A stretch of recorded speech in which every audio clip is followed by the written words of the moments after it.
As one of the most underrated intermediate tracks in the Northeast, Chicagoland Speedway is the place to be tonight. In this Tuesday night tour, the Integrity Octane Series returns to Illinois. Welcome back, our final race before Easter break. 6 races into the 2024 campaign. It's been a championship fight already brewing, and we've got 32 drivers in tonight's event looking to get things going in the Joliet. 134 laps, 200 miles from the Chicagoland Speedway, and as it stands, qualifying on the move with 3 minutes and 50 seconds remaining. Welcome back live on FTN. Tonight it's going to be a double header. We're going to then have 9:30 Eastern, New Smyrna Speedway, Chicagoland, and New Smyrna, both live at the same time. Highline Racing League truck's going to come on at 9:30 Eastern. We're just getting things started here in Chicagoland. Welcome to FTN. I'm David Kreutz, producing and commentating in tonight's event, and with 3 minutes now remaining on the timing sheets, Ross Cato going to jump to the top of the board in the Fast Forward Esports number 12, qualifying in full swing, and after a swing of shorter tracks, back to the 1.5 miles that we have not seen all too much in the Octane Series, at least so far. You can see right now Ross Cato going to find himself in that number 12 machine. Galen Gidman is going to be in second. Sam Nieto is going to be in third, and Cody Griffin in fourth right now, only to be usurped by Don Stevenson. You can see Neil Froelich and Cody Griffin right now on the track. There's Griffin, the latter of which now Jacob Fife gets up in a 7th, and he's going to spin it out into the apron, going all the way down to the inside here, down the back straightaway. He'll keep things going, however. It's a very, very wide track for these intermediates. We've seen a little bit narrower before, like Atlanta. Now we come back to a wider track where there's even a curve down the back straightaway. So it's definitely a much different intermediate in terms of shape. You would use that apron all the way down to the bottom as racing room. And as that stands, you can see there Matthew Thunder's down at the bottom of the track.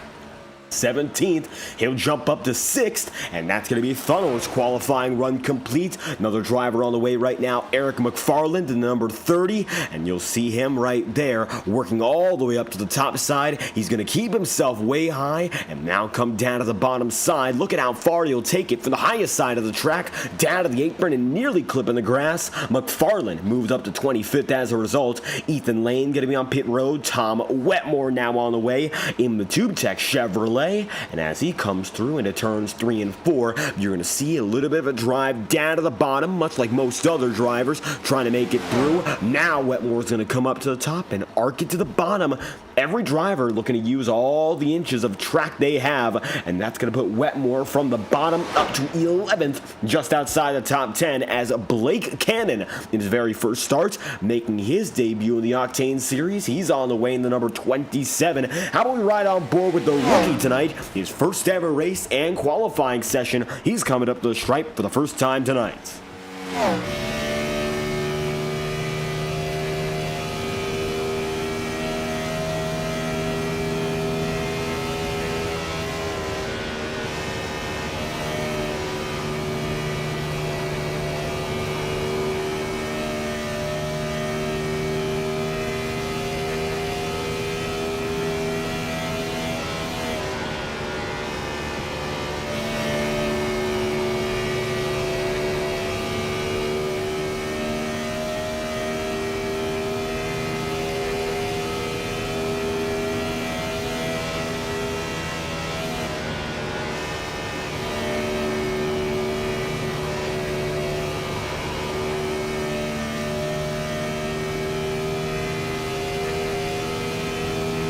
Now Cannon going to be staying up on the high side down the back straightaway. His first lap puts him up into 8th, mind you, and he looks to be about 1/10 of a second quicker right now. Cannon looking quick, coming down to the stripe in the number 27. What can the rookie do? From 8th, it's a minor improvement, but not enough to take a spot. Cannon going to start 8th, provisionally speaking. Qualifying is over, and the final driver to take a time puts it in the top 10.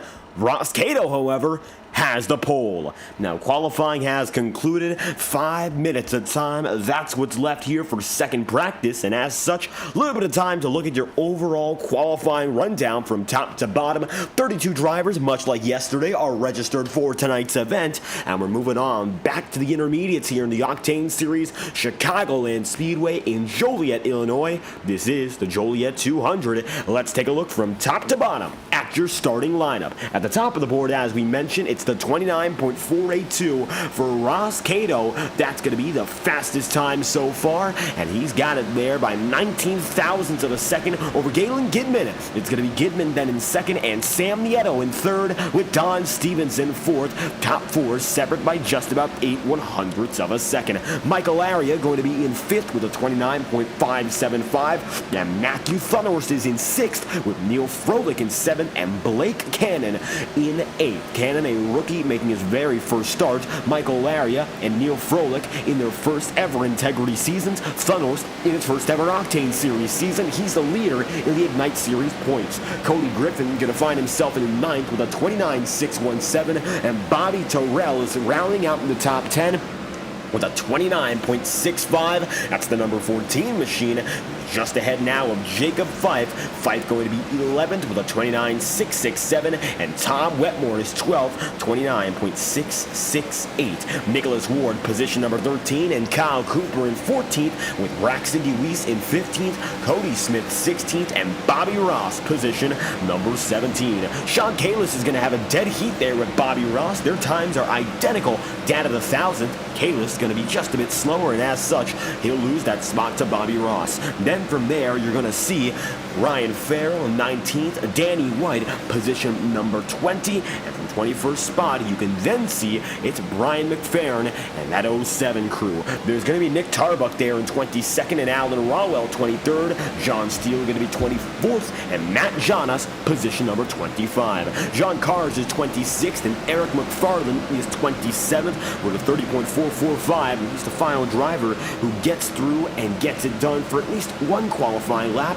Ethan Lane is going to be 28th, and Brad Patton 29th, Stephen Wetton 30th, all three of which there did not take a time. Randy Viash in 31st, and Jim Fife, more of the same. 32 drivers are set to take to the starting grid tonight. That is your lineup from top to bottom in the Joliet 200. Now, we got a little bit of an opportunity to see what the best are up to. Sam Nieto going to be on pit road. Nicholas Ward going to be on the track. So we'll take a lap on board with Nicholas Ward and try to find out a bit more about how it's like inside the car right now for the drivers getting the grips in Chicagoland.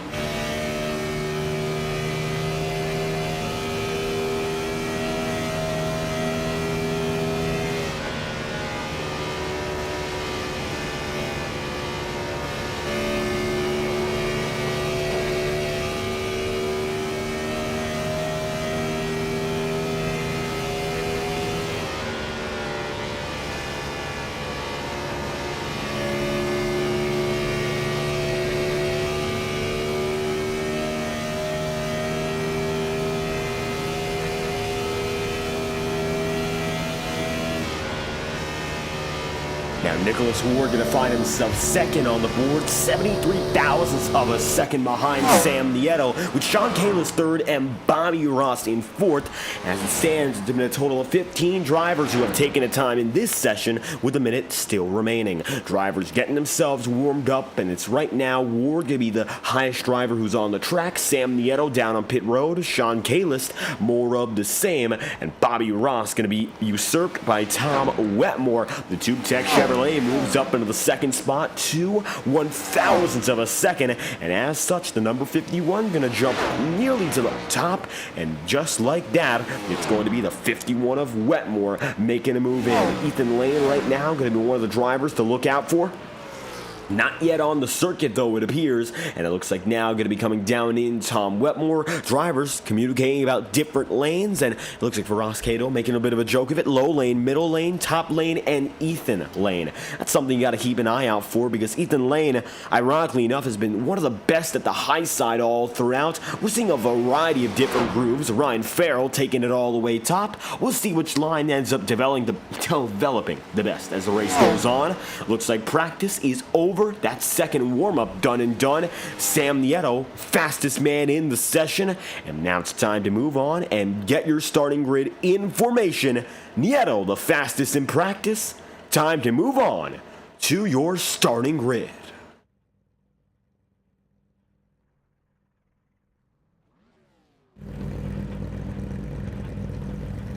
Sam Nieto going to be right now on that inside line. Your high side drivers are coming up as well. Ross Cato, one of the many, and you'll see him right there as we look a bit higher relative to the iRacing official pace car. Now you can see the driver of the 12, Fast Forward Esports, working through. It's Ross Cato at the top of the board, and he's right now up in front with Galen Gidman. Then in second, Cato, second in the championship standings last season, one of the best to do it in Octane Series history so far.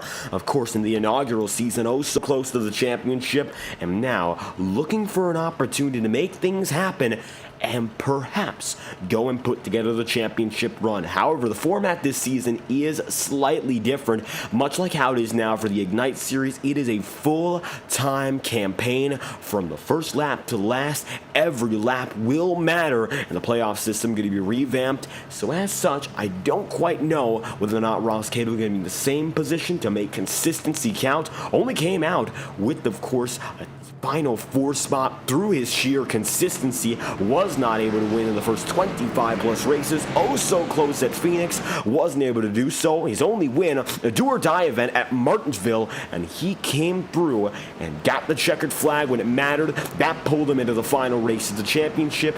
Seth Noel, the only driver who could beat him on that day. Still a very hard-fought battle between the both of them. You can see Galen Gidman. It's going to be him right up top. Sam Nieto and Don Stevenson in fourth, right behind. Second row still there. And we're now half a lap away from figuring out who can get the jump and the advantage as we get things moving in Chicagoland, coming down the Brant back straightaway. Curved straight.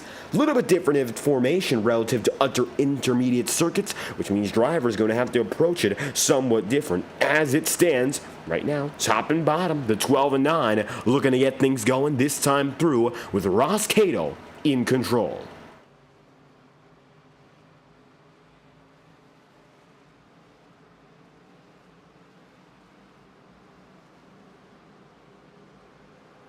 Now coming through this time by, the 12 of Cato going to be up in front. The iRacing official pace car dropping in. Inside line going to be a little more stacked up in front. Outside line, not much of an advantage. Green flag going to fly in Joliet. Welcome to the Chicagoland Speedway. Ross Cato in total control.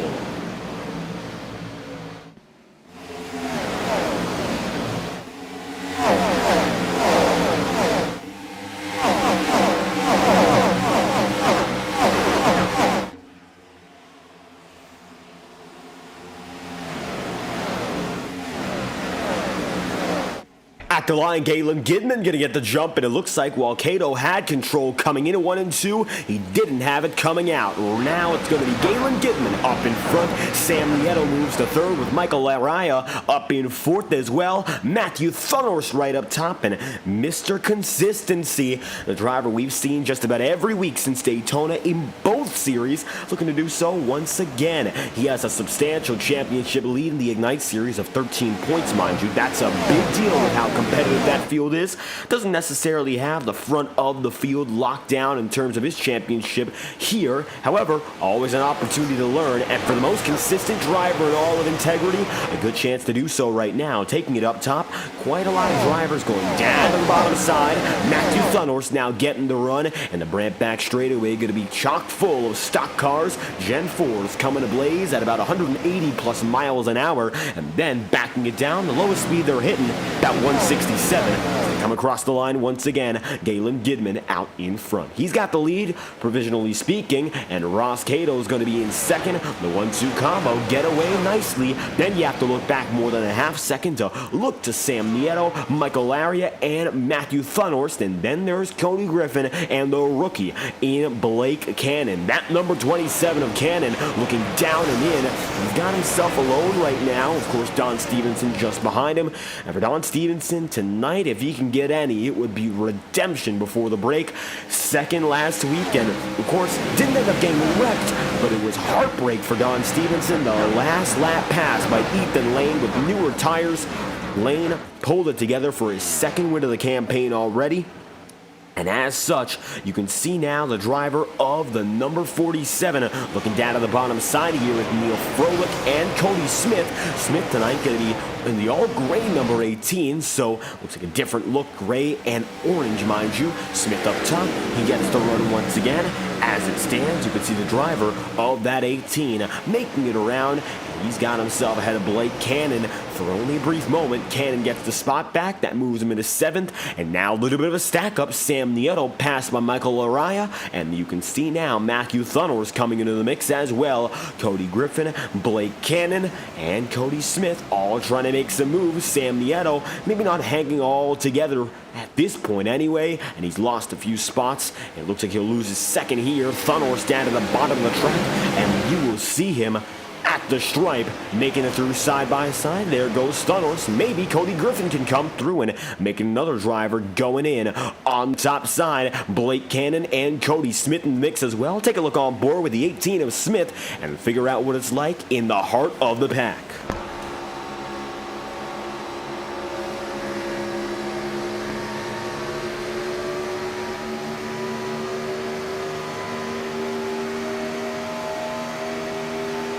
Right now, Smith going to find himself just behind Sam Nieto. Looks like Smith is the biggest mover so far tonight, from 16th up to 8th, and he's been making gains all throughout the night. Maybe another opportunity here with the other Cody dropping slightly behind. There's Cody Griffin. He's going to get in the wall, keep himself going, and he'll stay top all the while. Blake Cannon and Sam Nieto also there. Griffin in the wall once again. Bad news for the number 3. He's up there, and he hangs high.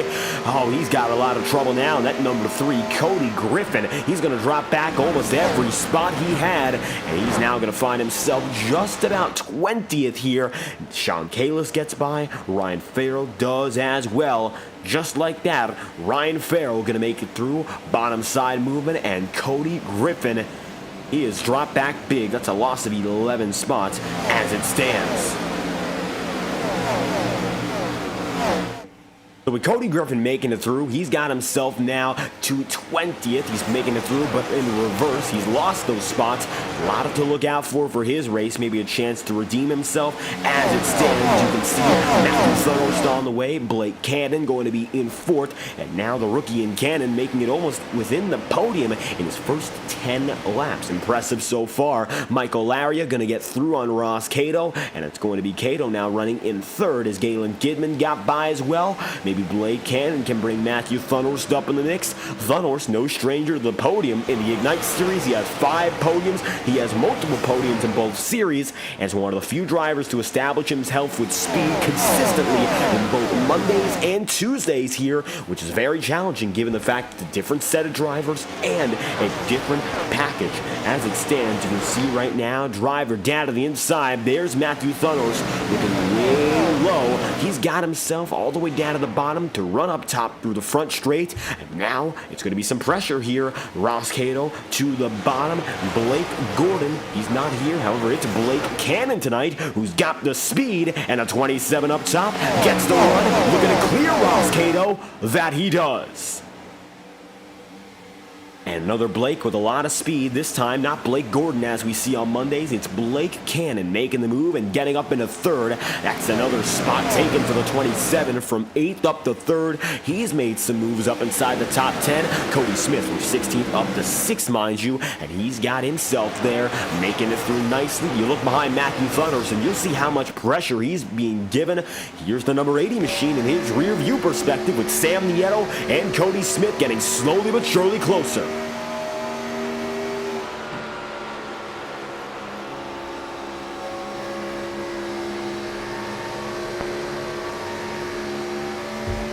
Thunder is going to continue blocking. Smith going to end up going right up high. Sam Nieto waning back, and as such, not much else the number 2 can do as Cody Smith lies up high. Smith right now going to find himself working all the way up to the top side of the track. Nobody else inside the top 15 going all the way high, same as he is, and as such, Smith going to use that different groove, get by Matthew Thunnels, and now Thunnels with some pressure from both Sam Nieto and Jacob Fife. Fife down at the bottom of this track here. You see the Pro Powder and Paint number 36 working way down low, and as such, 14 laps in out of 134, make it 15 here. Fife trying to make a move, but now going to have a little more pressure. This time, it's from Don Stevenson. Stevenson at number 47 working up high and trying to make a bit of a difference here. Down the Brant back straightaway, they'll go once again. Jacob Fife, as it stands, makes the move. And he's got himself going right around. That's going to be Fife now to 9th. Tom Wetmore going to be in 10th, looking just ahead. And he's got a fight to look out for, but so do the leaders. Michael Araya going to be in the number 44 to the bottom side. Galen Gidman right up top, but all of a sudden, he's got more to look out for. Blake Cannon up to the wall. He shoots himself high. Galen Gidman going to try to get the run down the Brant back straightaway. A little bit of a curve here down the straight, mind you. So looks like Laraya stays right with it. And he's got a shot to stay there. Sean Kalis and Cody Griffin, but a bit of trouble, largely for Griffin. He'll stay up in front. Now it's going to be Laria going down to the bottom side again. There's Galen Gidman holding high, side by side for a lap they've been. Nobody's got the clear advantage, however, and it looks like now Galen Gidman going to try to get that run off the corner. Maybe going to be enough to clear. That it is. As such, Gidman to the points.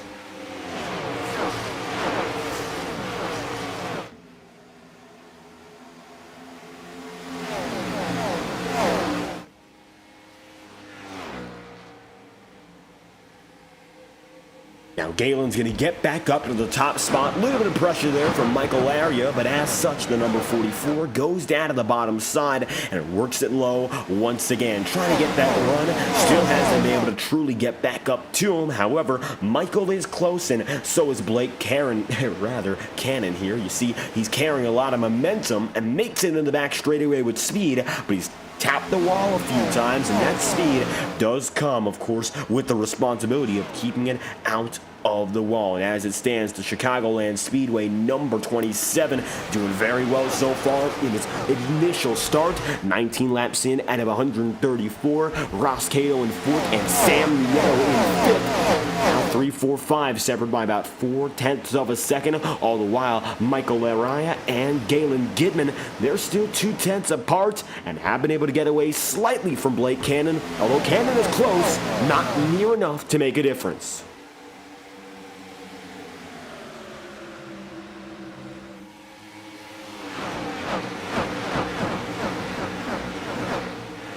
Now you can see now it's going to be Ross Cato working up top. Looks like Blake Cannon going to end up on the high side, but that's because he washes up the track. Not going to be good for his momentum, and now Ross Cato with a chance to go down and in. The Fast Forward Esports number 12 makes it through, and they are now going to have themselves a battle for 3rd here. Looks like while the leaders are going to break away, it's going to be a side-by-side fight briefly for the final spot in the podium, and Ross Cato going to lose it for now. All the while, Galen Gidman and Michael Araya are side by side again. Galen now going to find himself working about a 10th back. It's now Michael up to the top of the board. You can see it's going to be a quick move down to the bottom side. There goes the number 9, the RSVP number 9 machine, looking to get right back up with reservations for the lead.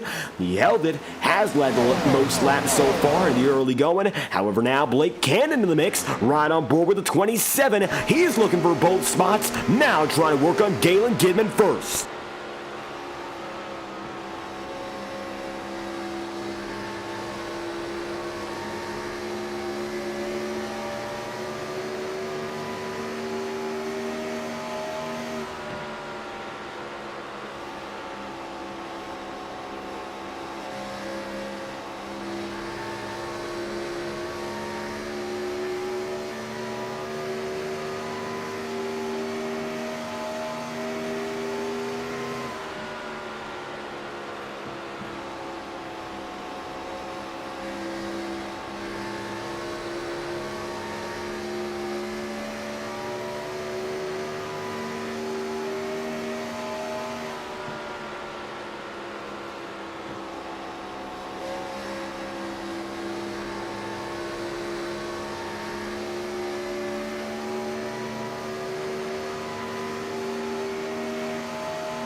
As you can see, Blake Cannon now going to move up into second, riding on board with that number 27 for a lap and a half. Galen Gidman going to drop back ever so slightly.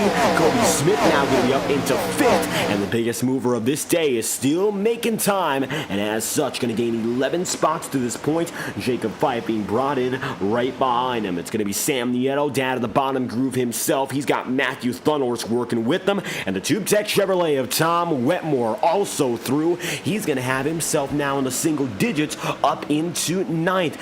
Last night, unfortunately, was not a broadcast for this event, but Tom Wetmore took on 2 hours at Bathurst with the NASCAR Xfinity Series car in the FTF Grand National Series. And matter of fact, his entire team was able to take it on. Wetmore with the most success in that event, and a little bit of help from Nate Stewart along the way. And that's one of those events that you don't often see. Bathurst with the Xfinity cars. Stock cars and road courses, they mix well. They don't mix traditionally, but they mix well, and that's always a fun combination. Wetmore going to go back to the more conventional style of oval racing.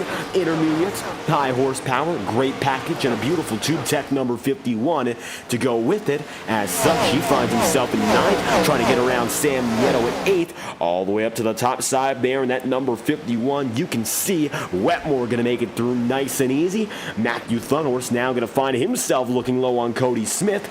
Smith close to the wall, doesn't want to end up like Cody Griffin, because Griffin is now all the way down to the 27th.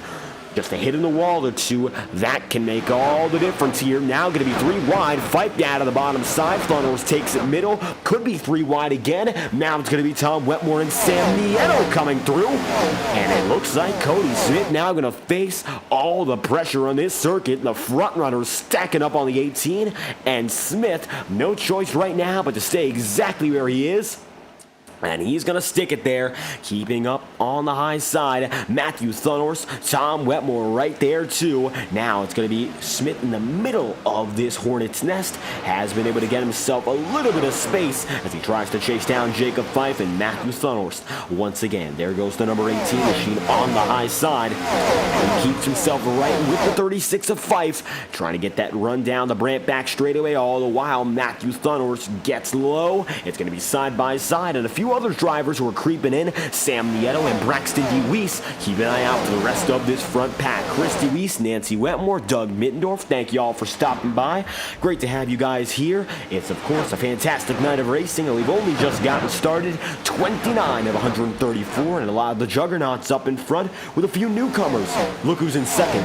Blake Cannon, the rookie, in his very first race. 29 laps in, he's gotten himself to grips with this Gen 4 very well, and right now he's got himself in second. Tom Wetmore going to be middle 3 with Cody Smith. Smith wiggles high. Now Don Stevenson approaching. Take a look with Stevenson once again, and you'll see what it's like with the 47 approaching as the caution will fly. Yellow flags out. Nicholas Ward backwards and rolling. That's why the caution's out. We'll take an instant replay and figure out what led to the incident.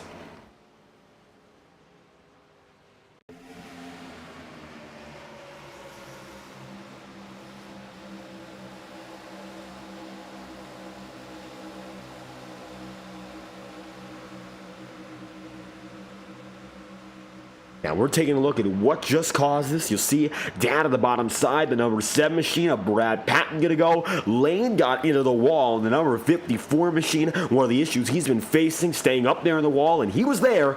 Nicholas Ward coming up, maybe thought he was clear, and as such, sends himself into the wall backwards, and the number 97 of Ward, trouble in 31st. Nothing too major in terms of damage, but it looks like the left side is going to get scraped up big as Ward is down and in, not to pit road, but to the bottom of the track as he tries to get with the field once again. Michael Laria holds the race lead, and Blake Cannon now going to be second, Ross Cato third, caution out for the first time, and it is now Michael Laria up in front.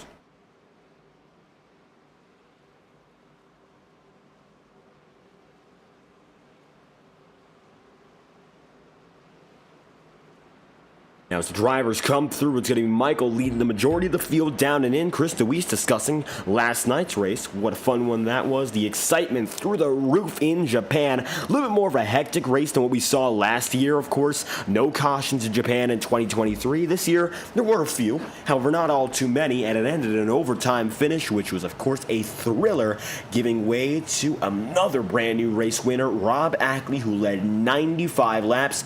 I think if anyone was going to win that night, it was most likely to be Ackley, and he pulled it through when it mattered the most. Now, that's a quick recap from last night. However, it looks like now the rookies side by side with Laria at the line. I think it goes to Michael. Then Blake Cannon in second, Ross Cato in third, and Galen Gidman fourth, with Jacob Fife fifth, Matthew Thunor sixth, and Sam Nieto seventh, Wetmore eighth, Braxton DeWeese ninth, and Cody Smith then in 10th. Oh, what a runoff pit road that was. And now it looks to be Michael Araya up in front. He's got Blake Cannon in second and Ross Cato third. Galen Gidman going to be fourth, and it's Jacob Fife fifth, as we mentioned. So it looks like it's going to be oh so close between your top two, and they spent just about the same time on pit road. The margin between them, 0.3 of a second. That was the moment that got the lead for the 44, and Blake Cannon, as close as he was, just wasn't close enough. Great run off of pit road for the both of these drivers and making another photo finish, and that's going to give Michael the race lead once again. Up top, Blake Cannon high, and he's got Galen Gidman now up top with them. Ross Cato opts to go down to the bottom, and you got then Jacob Fife, Matthew Thunors, Tom Wetmore, and Sam Nieto making up those third and fourth rows respectively. And some of your veterans once again lining up in succession. A few of these rookie drivers making it up to the front of the field, though. First ever season for Michael Araya, and for Blake Cannon, his first ever race in the Octane Series. And so far, for the drivers who are a little less experienced, they've been doing great so far, and they're up in front again. Here we go. It's going to be lap number 34. We come back to 101 forthcoming laps of racing. We still got a majority of this race to go, getting the opening stint out the way. Two-car incident with Ethan Lane, and Nicholas Ward brings out the first caution. Now time to figure out, as everyone's back on level footing, who's got what it takes to succeed as we return to the action here in Chicagoland. Green flag set to fly in the hands of Michael Araya. It's then going to be Blake Cannon there with him right up top.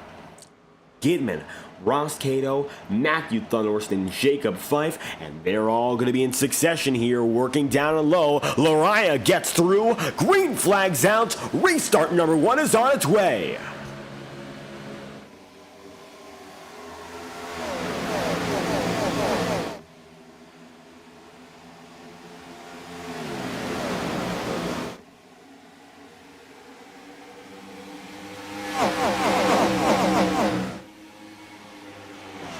And we got trouble. Two drivers going to be piled up back of the field. No caution. Brad Patton and Neil Froelich. Now there's the yellow flag. They ended up stacking each other for the entirety of the Brant backstretch. Caution's out. Let's take a look back here. A quick yellow. That's an admin caution, and I think that's for a good reason. Patton and Neil Froelich get involved, and they end up ramming each other for about a half-mile plus. Here's the look back one more time to see what caused it. Patton going to be involved with Neil Froelich. Instant replay coming at you right now.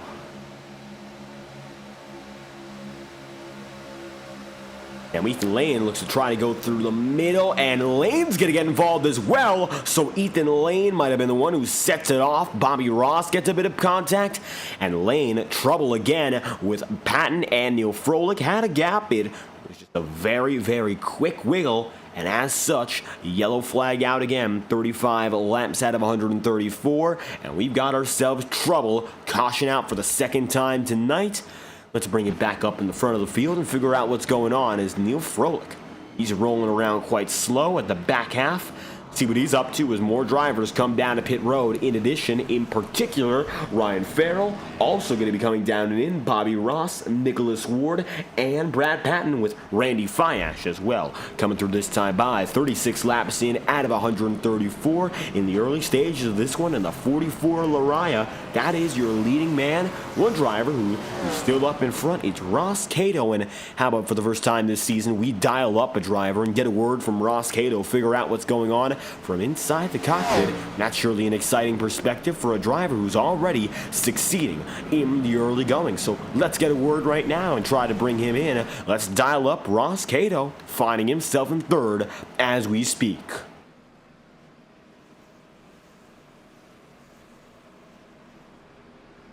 And getting a word from Ross Cato, giving us just a moment to transfer him into our broadcast booth. We got him right now, and for Fast Forward Esports, the team's having a good night so far. You, Galen Gidman, up in front, and Ross Cato, not a bad start. 36 laps in, second caution. How's the number 12 car feeling at this point? Feeling pretty good, but I'm still trying to figure some stuff out. I think, just like always, Lariah is going to be the rabbit to chase tonight, but happy to get a front row with my teammate and myself tonight, and just going to try to feel my way around and test out some better lines and see how it goes. But yeah, happy with the speed. And the speed has been good so far. Tell you this much, we're going to be getting very close to another restart. Chicagoland, it's only our second intermediate to this point. We haven't seen all too many. We saw, of course, the rugged terrain of Atlanta, and now we're coming up on a track that's a bit different in terms of its characteristics. What's it going to take to succeed here, knowing it's a sort of a different style of intermediate, even though it's the same length, and it definitely drives different with these Gen 4s?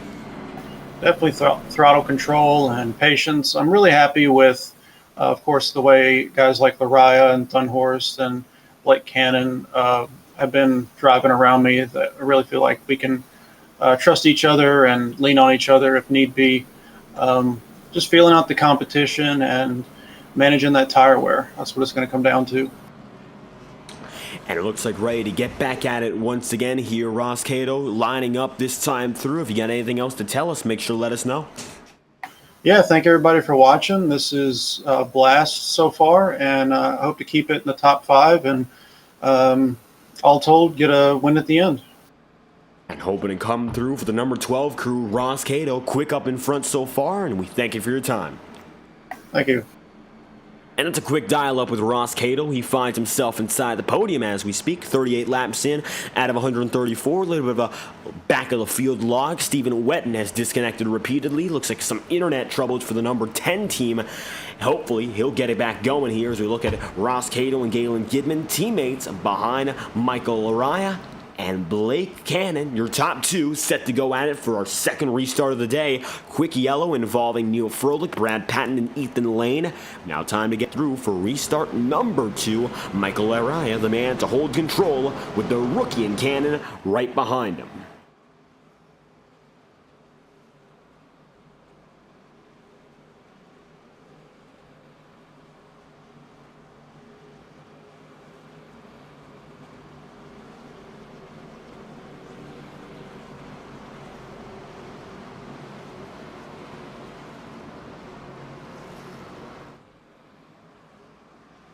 Coming through this time by, it's going to be the number 44, Michael Lariah at the top. Quick restarts in succession here, those cautions, and hopefully a chance to get the longer green flag racing in. It's going to be the number 44, Lariah, up in front with Blake Cannon beside him. Green flags out at lap number 39. Back on the way with the 44 in control. He's got a big jump. Blake Cannon now with pressure from Ross Cato.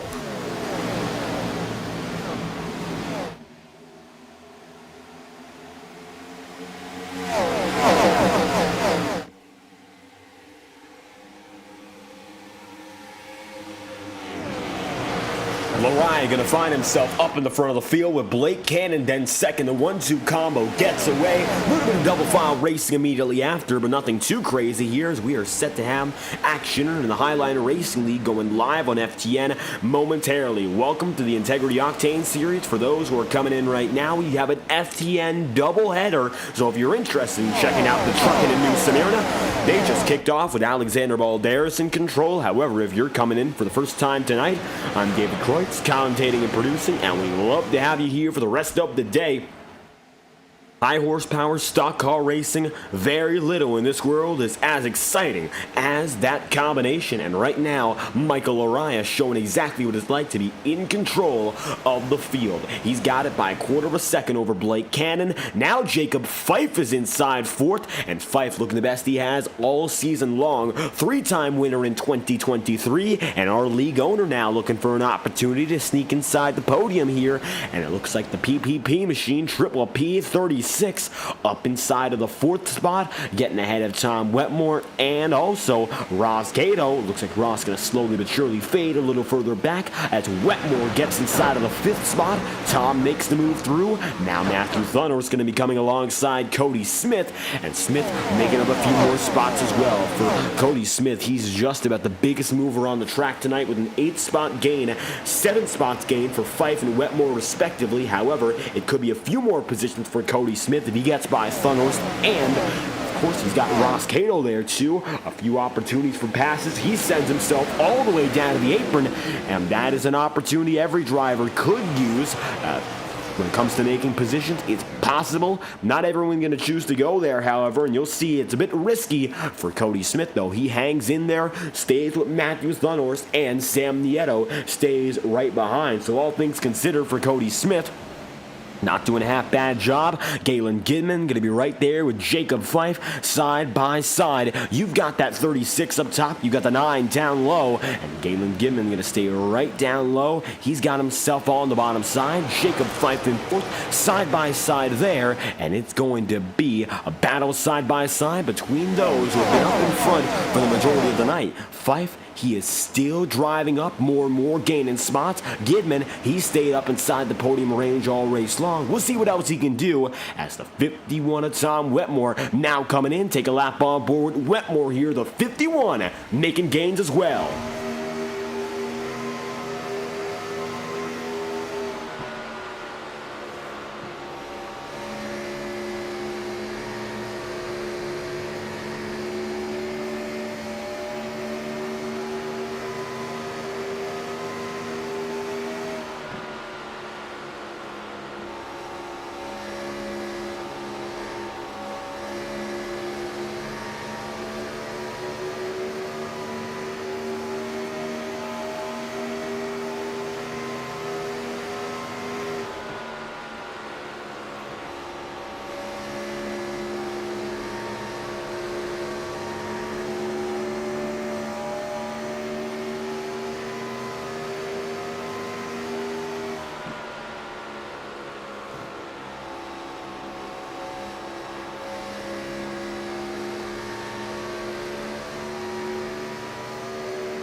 Right now, Tom Wetmore going to fade back just a bit from the podium, but going to be in fourth as it stands. Finds himself about 3/10 behind Jacob Fife, 2/10 up on Galen Gidman, and Cody Smith right now going to see a side-by-side battle, which may turn to be 3 wide. You'll see there, Matthew Thunhorst with Cody Smith going side-by-side. It's 3 abreast with the number 12 up top. He's got that machine all the way high. Cody Smith right down low, and side by side they'll remain. Smith going to be low side. Matthew Thunhorst on the middle gets the power through, and he's got the run to make it out again. Look further back and you'll see a few more battles with drivers we haven't necessarily mentioned so far tonight. Danny White going to find himself in 16th with Brian McFarren right now. You look even further back and you're also going to see a few more drivers getting close. John Steele and John Cars, they're going to be about 2/10 a second apart and gaining slightly for John Steele. We'll see what he can do. Here is the 82, remains in 26th. Steele maybe with an opportunity to gain 1 or 2 more. All the while, Cody Smith, now it's Sam Nieto and Nick Tarbuck. Tarbuck coming through. He started this season off with a bang, hoping to get one more good race before our Easter break, and now he's down to the bottom side, looking way low. It's the 4 machine down to the apron. And he's got himself there looking to make a pass. It's going to be Nick Tarbuck for 9th on Cody Smith if he can keep it together. However, it looks like right now can't quite do so. Working up to the top, you'll see the number 18 machine try to get some more momentum. 50 laps in out of 134. Take a look at Ethan Lane as well. Lane involved in 2 incidents tonight. He's been able to get away with minor damage upon both of them. And now the Mopar machine is inside the top 15 and might be able to make it inside of the top 10.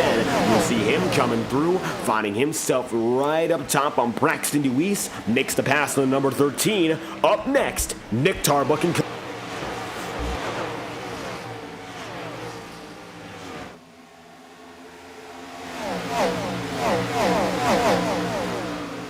Ethan Lane going to stay right there with Braxton and Weiss. They're going to hold their own side by side. Tarbuck going to be right down low, and it looks like he's going to keep himself there with Smith also in the single digits. He's got Sam Nieto to fight, and that number 2 machine looks to have broken away slightly from Smith, but it's a night of comers and goers in the pack. It shifts repeatedly. Cautions out, however. It looks like trouble with Cody Griffin. He's going to be up into the wall, and 29th for Griffin. A night that has gone from bad to worse. Let's figure out why here, as he's going to find himself with a load of right side damage.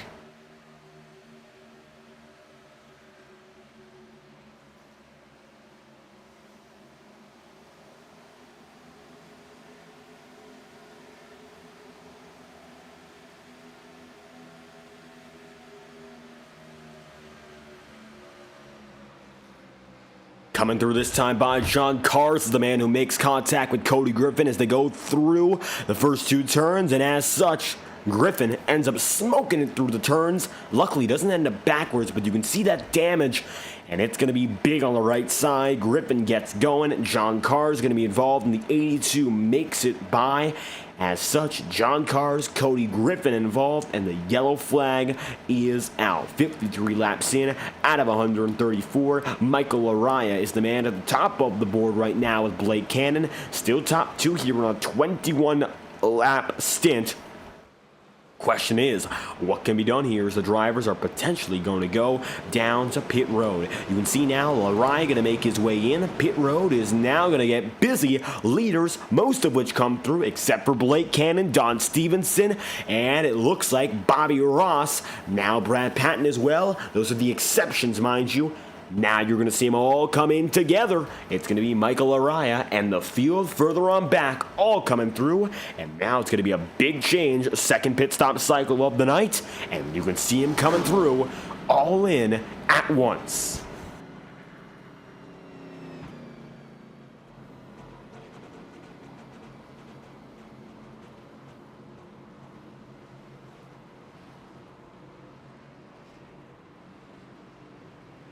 At the line, Michael Araya going to make it through and get the jump off pit road. Galen Gidman, Jacob Fife, 2nd and 3rd, with the top 5 concluded by Wetmore and Thunhorst off pit row. And it's going to be 6th off pit road. Ross Cato, he's in the top 10, the last man of which, as we speak. Blake Cannon, the rookie, fittingly leading the way, 54 laps in out of 134, representing iRacing tonight in his number 27. If you want to join the fun here in sim racing, check out iRacing.com, the world's leading online simulator, and for deals of over 40% off for memberships lasting 3 months or longer, visit iRacing.com, check out their subscription plans and promo codes. It's the best place to go for all of online simulation racing, and we hope you join the fun on iRacing after tonight's event and scan the QR code on your screen for the official eNASCAR newsletter. We'll be right back after the following message courtesy from our friends at iRacing. You're watching the Joliet 200 exclusively on FTN, 55 laps in out of 134. Racing isn't easy, but experiencing it is. iRacing puts you in the driver's seat with the industry's leading sim racing game. Drive on laser scan replicas of the greatest racing circuits from around the world. Go head to head against other drivers chosen by skill-based matchmaking to ensure competitive racing at every level. Compete across all your favorite series. In officially licensed cars, engineered to deliver the most accurate driving experience possible.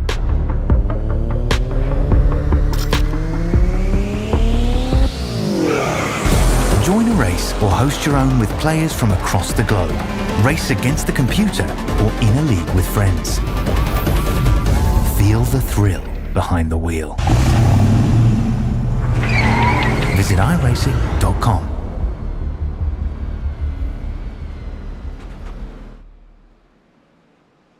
One lap to green this time by. We'll be going back to green at lap number 57. Getting closer and closer to the halfway point here. Blake Cannon going to be up in front on old Goodyear rubber, mind you. It's going to be Michael Araya who finds himself in second, and Galen Gidman then in third, as we're now going to be 2 by 2 with the iRacing official pace car leaving. This time around, Cannon running a very dangerous game here, staying out with the old rubber. And we'll see whether or not it works out. Of course, for Cannon, quick, about the second quickest driver throughout the night. However, the question really becomes whether or not he can hang on with this old Goodyear rubber. The Eagles starting to wear out just a bit. He's been on them for 24 laps, give or take. And of course, it's understood we've had a few cautions in between. This is your third of which already. However, even though that is the case, maybe not the best move to stick with them right now, knowing the opportunity was given to reset it all, swap out the stuff, and go for what's next. We'll figure out whether or not that's the right thing to do here as we will come through this time by the iRacing official pace car out in front. Michael Araya going to be up top, and Blake Cannon right down low. We'll get back at it this time by, and the Chevy Impala with that number 27 on the hood, of course, iRacing on the hood and a 27 on the roof. Looking to go back to the top and keep it there. Here we go again. Cannon on the bottom and Lariah up top. The old tires get a nice run to the stripe. Not sure what else he'll do here. Through 1 and 2, Lariah already looking to make time back.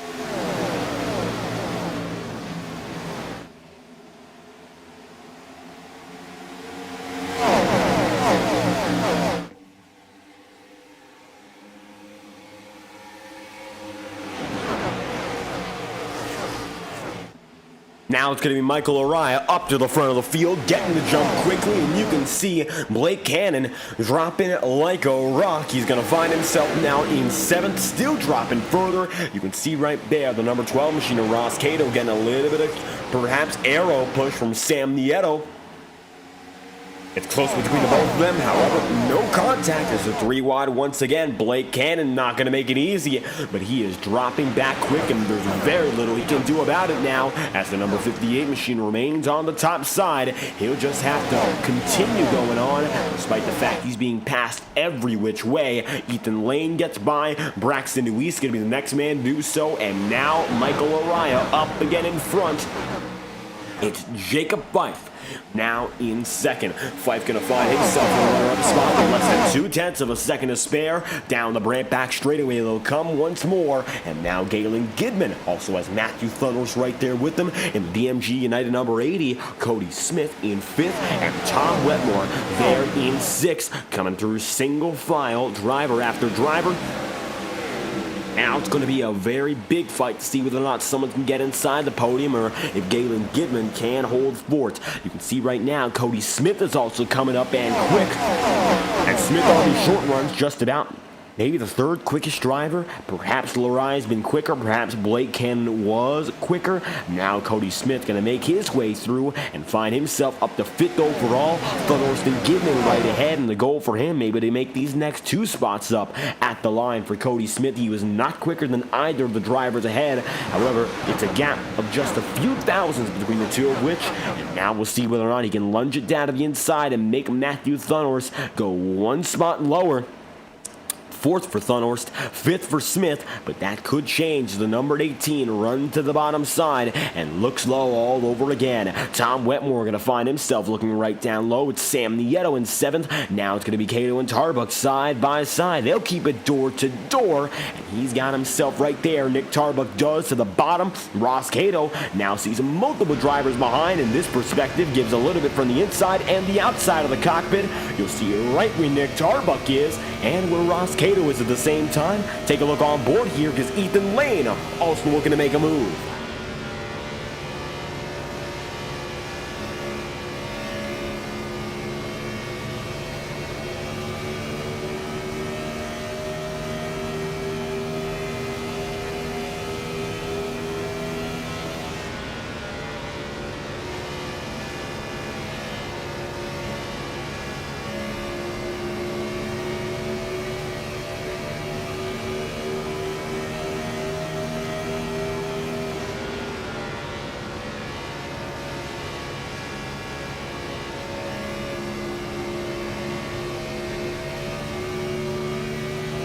Now Ross Cato going to get passed by Ethan Lane with Nick Tarbuck looking for the same room. Perhaps an opportunity to come down and in and make the same pass. Number 9 machine, of course, that's in terms of position. Tarbuck trying to get up into 8th. If he can get back to Ethan Lane here. Lane oh so close to the wall. He's running it right up to the top. Hasn't been able to make much contact tonight. Of course, that's a good thing for his sake, as he's been a little bit cleaner than previous weeks where it's been such a trouble running up top and catching the wall. Very frequent. This Gen 4 package sees Cody Smith go around, and Smith going to bring out the caution. Yellow flags out, and it's going to be Smith involved. Yellow flag for the number 18. Instant replay will show you what caused it. Smith gets turned, and he goes down to the grass, quickly losing all his track position.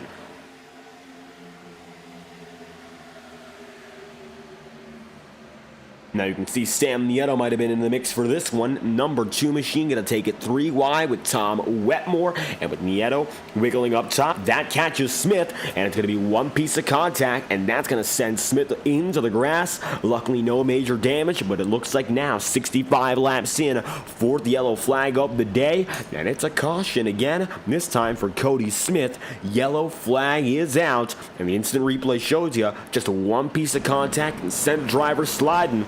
Luckily for Smith, no major contact or damage after the fact. However, he's going to drop all the way back now from what was a top 10 run to 17th.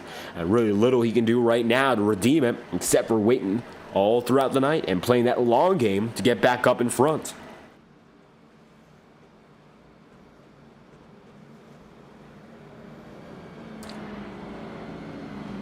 So bad news for the driver, the 18, and Cody Smith. Michael Araya finds himself up ahead. Jacob Fife is going to be in second, and Galen Gidman is going to be in third right now with Matthew Thunor's position number 4. One driver rolling across the track. That appeared to be Brad Patton there. Drivers who are getting laps back right now. Patton is 1 lap down. Neil Froelich 17 down, and Stephen Wetton 33 laps down as we speak. So for Patton, he'll get back on the lead lap and make it, tentatively speaking, 30 drivers on the lead lap.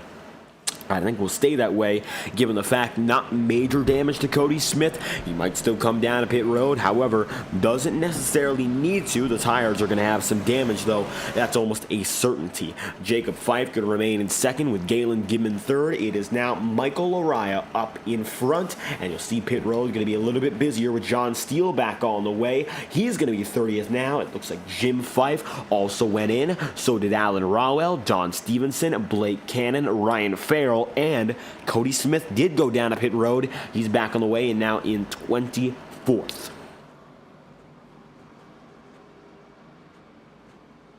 Smith back with the pack. Michael Araya 2 laps to green, and 67 laps in out of 134. You find now Ethan Lane is going to be up into 6th from 28th on the grid.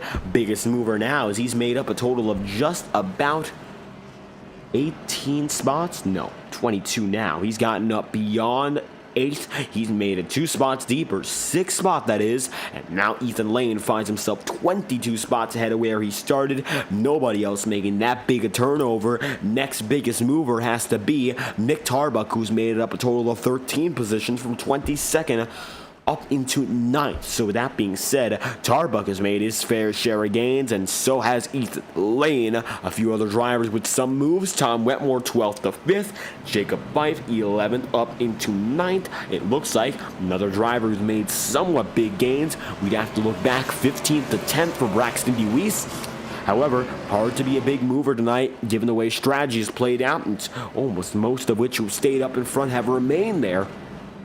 And track position, a big deal at Chicagoland, as is the pit strategy. And if you have an advantage in the track position, usually you have an edge in the tires, and that's where the strategy stays a bit of a cycle. 1 lap to green this time by. We'll come back with 69 laps on the board. Michael Araya, the leader, and he's got now Jacob Fife right there next to him, and we'll go at it once again for restart number 4.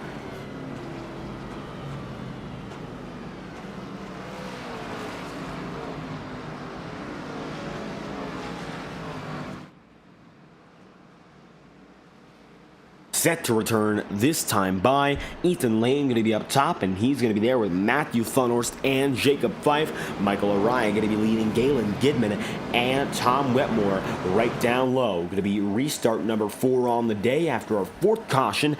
30 drivers on the lead lap, 31 still driving, only 1 retiree in Stephen Wetton. Will be set to go this time by and hopefully bring it to the halfway point, if not go a little bit longer, as we are going to get things going in the Joliet 200. Michael Araya up in front, Jacob Fife in second, and Galen Gidman in third. Green flag going to come out this time by, and we will be back in business. Drivers coming through, set to get things going. It's going to be the driver of the number 44, Michael Araya, getting us to the point. 67 laps to go this time by. Make it 66 laps remaining. Green flags out. Araya gets the jump, and Fife on the move behind him.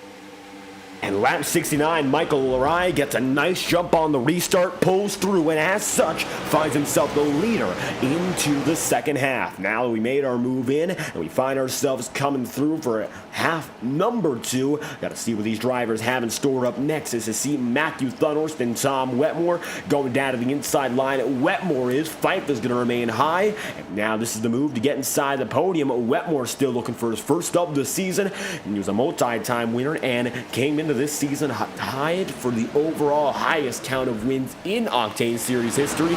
He's still tied for that all-time lead, given the fact that he's not gotten a win so far, and Seth Noel not racing full-time in this league any longer. That being said, Wetmore would love to break the tie and go back to being the all-time winningest driver alone in this series.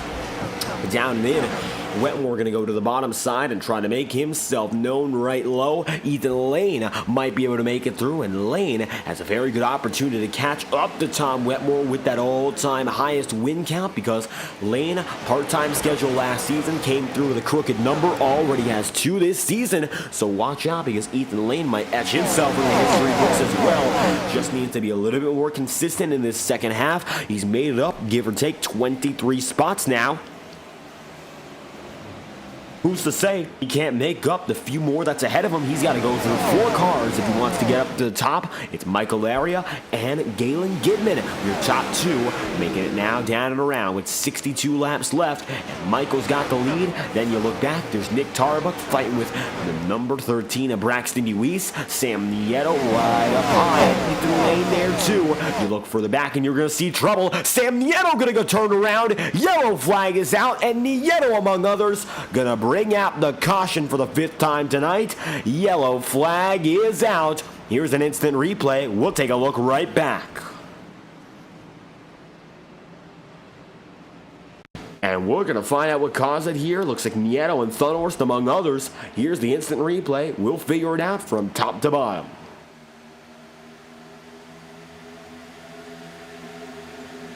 Now it looks like in the wall for the number 2, then comes into Thunhorst, beats and bangs with Braxton DeWeese, and gets spun around. As such, number 2 machine gets contact, and he's going to end up bringing out the yellow flag. 30th, that's where Sam Nieto is right now, and losing just about all of his track position.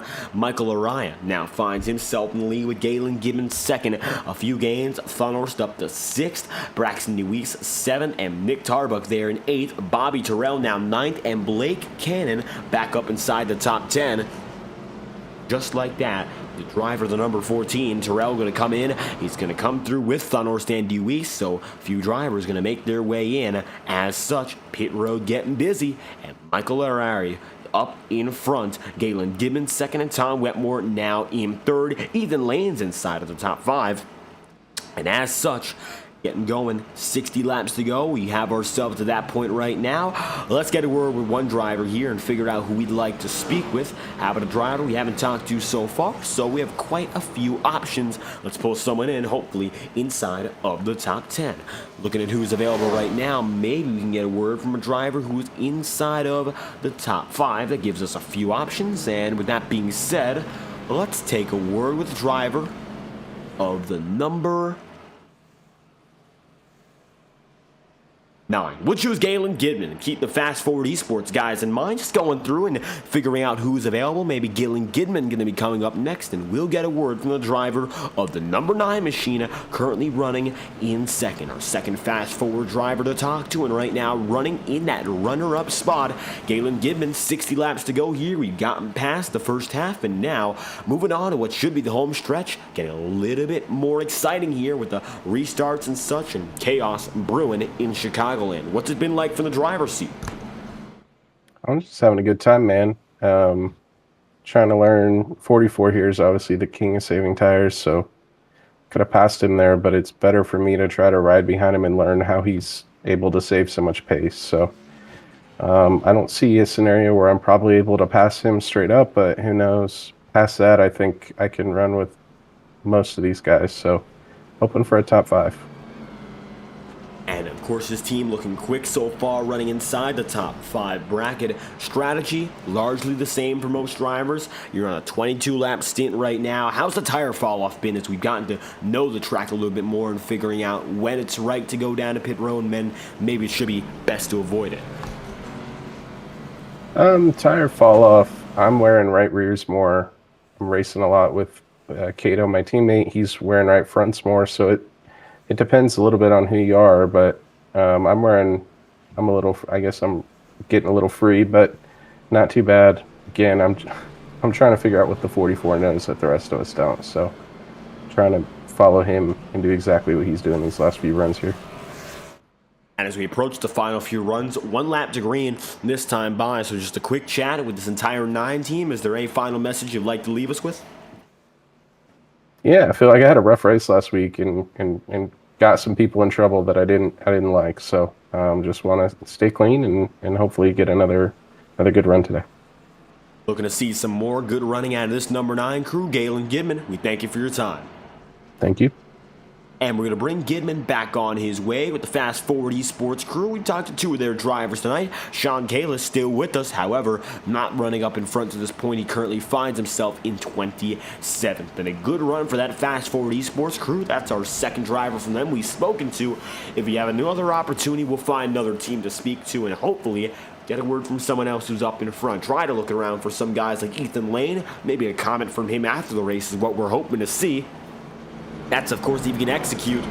And tonight, it has been competitive all night long up in front. It's really been a stacked top 3, and to get in there, you got to either force the issue or make the strategy count. Sometimes you got to do both at once, and that's by no means easy, especially with the nature of the way these drivers have been going at each other. So watch out for any moves here as they might be made. It's got to be a little bit more aggression up in front, which hasn't proved to be the greatest strategy for keeping the race clean. However, we might see more of those risks being taken as this one goes down to the final stages of the event. Michael Larry going to find himself up ahead with Galen Gidman there second. Going to be the 1-2 drivers to get it going once more. Looks like Michael Larry gets the jump. Green flags out with 57 laps to go, and it's going to be once again the 44 on the move.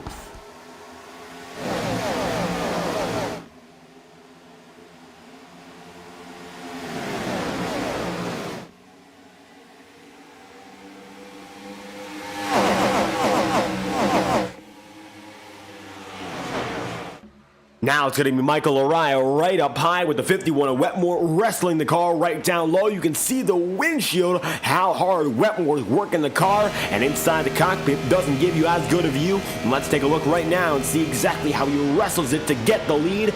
Wetmore to the point, and you can see now a little bit less movement than the steering wheel, but he's got to go back and forth, sawing at it as he comes down the Brant back straightaway. And Wetmore, by no means an easy situation to hang on to it. Now Michael Arai goes down low. Ethan Lane goes up high. Might be 3 wide for the race lead. They can't get there. Now going to be 3 wide for third. Ethan Lane with Blake Cannon. And he's got to have Tom Wetmore right ahead of him once again. The 54 Delaney here trying to find a room. Blake Cannon goes 3 wide. The rookie in his first ever race tries to make the pass for the lead. Stays right behind Wetmore. Can't get there, and now Lane gonna stay up top as well. 54 high, gonna take Tom Wetmore there with them. Blake Cannon to the lead in Joliet. And what a way to take the lead that was for the brand new driver of the Octane Series, the man who just came in. He's got himself up in front. Strategy different from most others, but he's got an extra set of rubber as a result. And he has the race lead. Now you find yourself up in front of your Blake Cannon, and he's got to look at it. It's Calamity right behind him. What are you going to do? I think for him, maybe he's got to find a way around and just keep on gaining. He's gotten through. Next up on the checklist, make that gap larger. Ethan Lane now makes up in a second. It's a brand new top 3 with drivers we haven't seen up on the podium all night long. As we come now with 53 laps to go, heading to 52. Wetmore seeing pressure from Lariah and Galen Gidman. Now Gidman goes down to the bottom side. Cody Smith back in the top 10. And it's a much different look as the front runners clash again.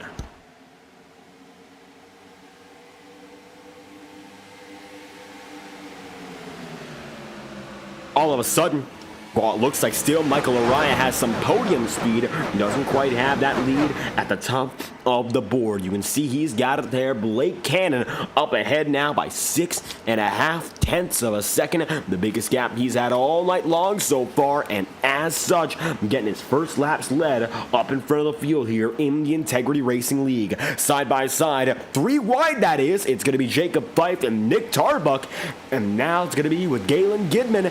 Gidman right up top. Then from there, you're going to see Fife in the middle, and it's going to be Brad Patton right there trying to make it 4 abreast. Can't quite do that. He'll just push Tarbuck right out.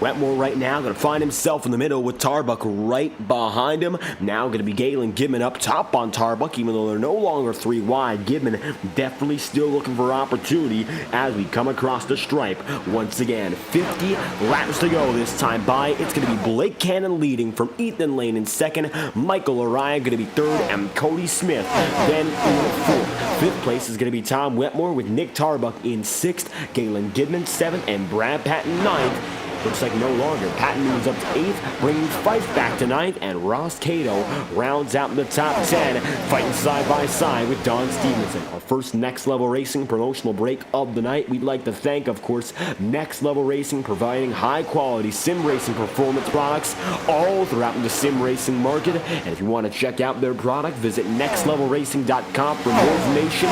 Your support always greatly appreciated, and we'd love to have you join the Next Level Racing family and support the official premier partner of the Integrity Racing League. We'll be back after our first promotional break of the night, courtesy of our friends at Next Level Racing, and return with just under 48 laps to go. You're watching the Joliet 200, and we will be right back.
Coming now with a total of 46 laps to go. Blake Cannon, he shot himself out one and finds himself the leader. Now with an advantage of over a second here. He finds himself ahead. Brad Patton going to move up into fourth. Patton from 29th to 5th. Ethan Lane is the driver who had the previous biggest mover award in the bag. However, it looks like as it stands, he finds himself dropping back and now going to be in 8th here with Tom Wetmore and Don Stevenson. Looks like a little bit of a shot in the arm for him. I'm going to push him back as it stands. 45 laps to go. Wetmore going to be right up top. And Don Stevenson, the 47, working right down low. Brad Patton going to be neck and neck here with Michael Araya, that number 44, trying to find the opportunity to stick it into the podium and keep himself there. But Brad Patton, who has been so consistently moving up, he's there again, 29th up to 4th. He's got himself all the way from the back end of the field up, and now he's there, 16th to 2nd for Cody Smith, mind you. He's also made substantial gains, and now Blake Gordon has to look out for all that in his very first race. Going to go in with a 100% win rate, at least for 1 week's time, and show that he's got what it takes to become a consistent competitor on that very first night. A very impressive debut, that's for one thing. As it stands, you can see the driver of the number 27, Cannon, holding his own, and nobody else out there to compete with directly, while Ethan Lane now runs with Bobby Terrell. They're the fighters for 8th, and Tom Wetmore in the mix too. Will be a battle for 7th to get by Wetmore.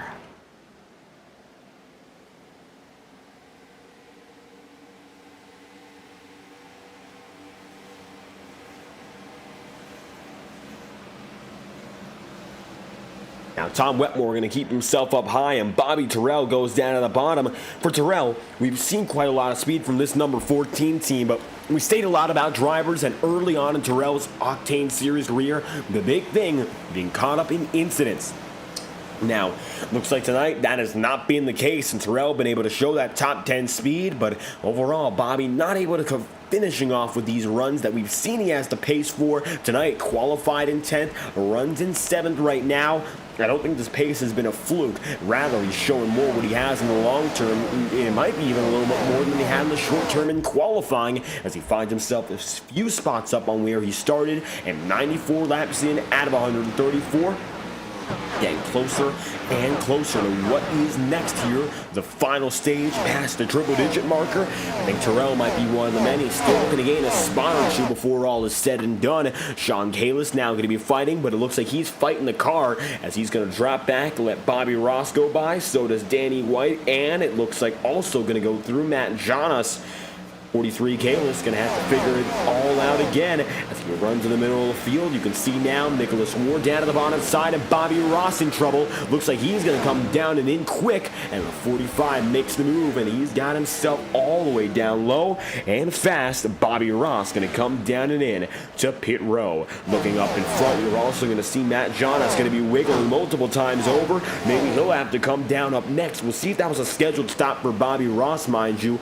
I don't know if it was. It looks like some trouble there for the driver of the 45, and that's the reason he came in. Matt Jonas might be more the same. However, he does not look to be signaling in, and as such, he will indeed remain out on the circuit. Ethan Lane going to find himself 9th. Wetmore up top. Maybe Lane can pull a spot or two back together. However, looks like ever since he got up as high as 3rd, he's been dropping back relatively speaking, and now runs just within the top 10.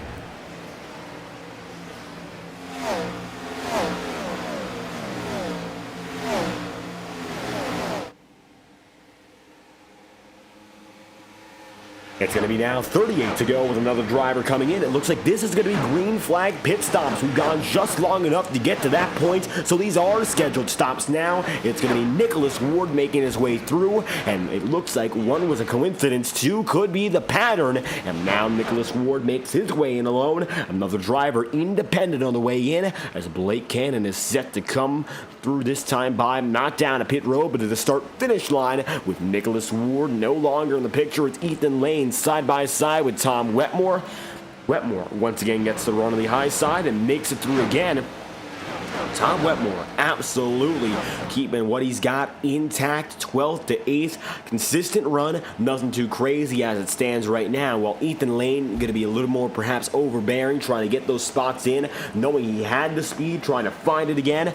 Wetmore, maybe not content necessarily, but understanding of the equipment and the situation he's in, tries not to make contact, but does, and Lane almost goes around, saves it.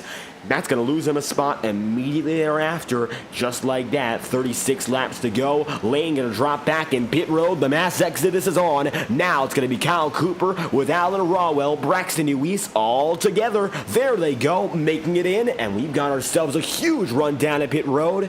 And it's going to be a very active time right under the start-finish line.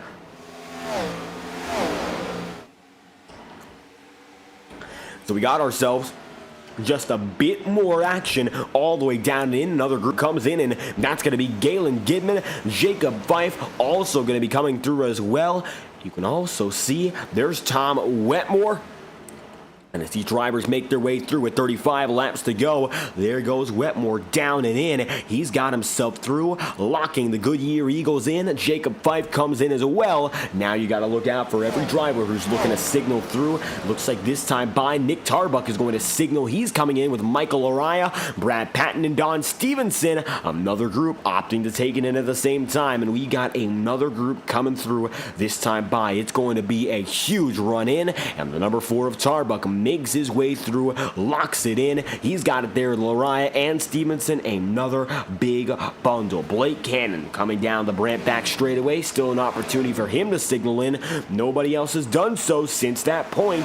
And now with 34 laps to go, 101 laps in, we are now moving on to the final leg of this event with green flag pit stops and all. We'll be right back after our second Next Level Racing promotional break of the night for high quality sim racing performance products meant for dedicated sim racers who deserve nothing but the best. Visit nextlevelracing.com for more information, and we will have you covered, the official premier partner of the Integrity Racing League, and we would love to have you join the family here at Next Level Racing as we'll return with just over 30 laps to go. We'll be right back. Stay tuned on FTN.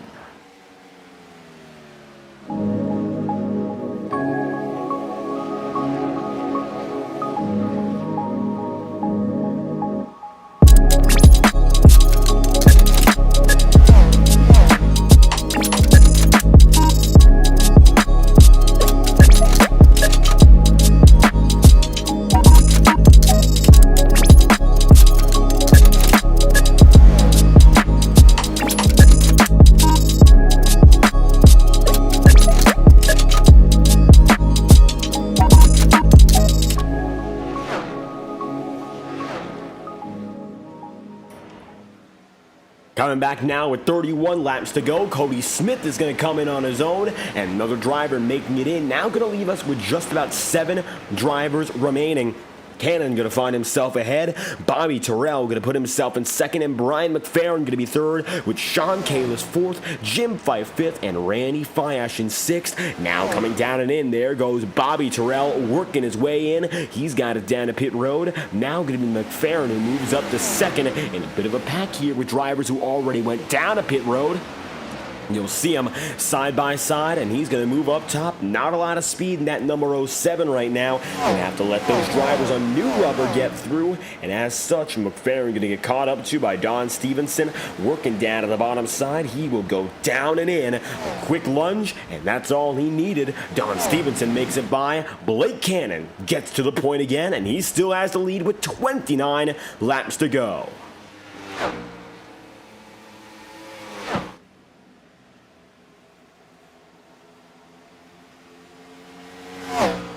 This rookie up at the front of the field looking for what could be career win number 1. Very first start for Blake Cannon, a driver who came in, started inside the top 10, and made moves immediately thereafter. Is making a move down and in right now, which could set the tone for the rest of the night. Cannon safely going to make it in the pit road. Should be no trouble with speeding and such. And now Brian McFerrin captures the race lead for the first time tonight. McFerrin up in front. He finds himself there, making it right through, and it's going to be Brian looking up ahead with Kyle Cooper coming up right on him. It's going to be a bit of side-by-side racing, not for position, mind you, but a quick move nonetheless. Jacob Fife now going to go right down and in, and it's going to be that number 36 machine looking to take a spot away. All the same, the Joliet 200 now going to come down to the few who remain on track without a pit stop. McFerrin, one of which with 27 remaining. Sean Kalis has been on a 32-lap stint. Jim Fife for 32 laps as well. Matthew Thunders for 30, and it looks like now Randy Fiash for 30 coming in. So I think we're going to see a few more drivers come in within the next 5 or 6 laps. Don't expect anyone else to go on for longer than the 15 to go marker. And McFerrin lying low this time. He is signaled in, and he is coming through. Brian McFerrin down a pit road. That will give Sean Kalis the race lead, and Kalis finds himself up there. He's got it at the top of the track and at the top of the board. Kalis leads a lap, and with 26 laps to go, he finds himself to the point for the first time tonight.